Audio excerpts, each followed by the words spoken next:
video blog. This past 2 weeks we've had another major and minor task to accomplish. Our minor task was a team building exercise that we did out on the lawn. We had a river that we had to cross with cardboard fish. We only had a certain amount of fish and we had to work with the other teams, but we were still kind of competing with them as we were doing it, and only the leaders could talk. Only the leaders of the teams were allowed to communicate with everyone. So it was a bit of a challenge. We really struggled at first, but we got it figured out in the end, and we actually did pretty good. Somebody ready to go after Jesse? Keep the fish straight. Doing good. Make sure we spread them out enough.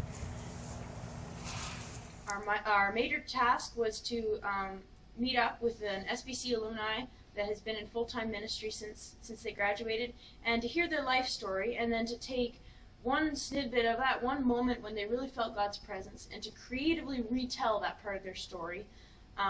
So we met up with Al Friesen, who's a counselor. He's working full-time as a counselor now, and got to hear his story. He had some really interesting stuff to say, and we recreated part of his story.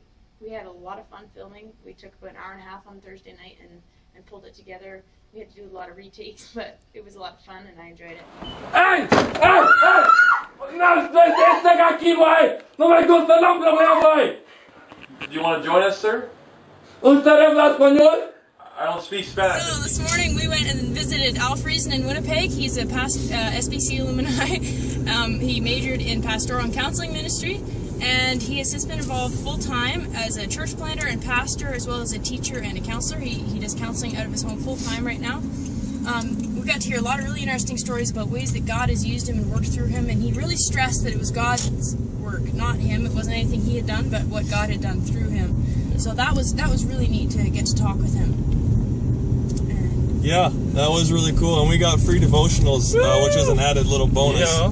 Devotionals that his cousin had written, and he uses a lot in his ministry, handing out to people he counsels, so that was a nice little added touch. And one thing I really got from him was how he emphasized that we are God's hands, feet, and mouthpiece.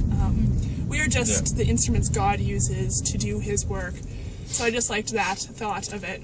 And also, whenever he prays, he says to join hands and join hearts. So.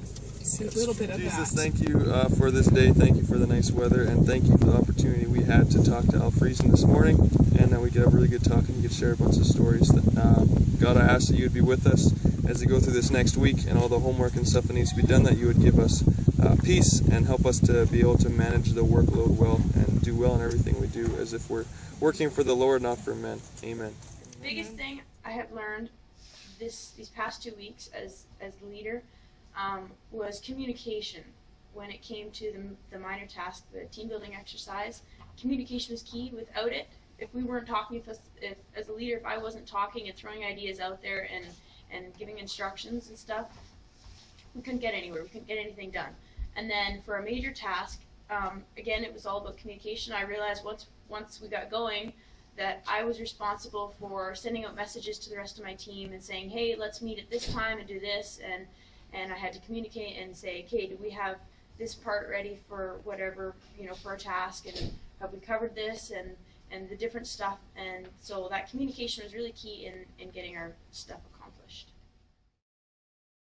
The family of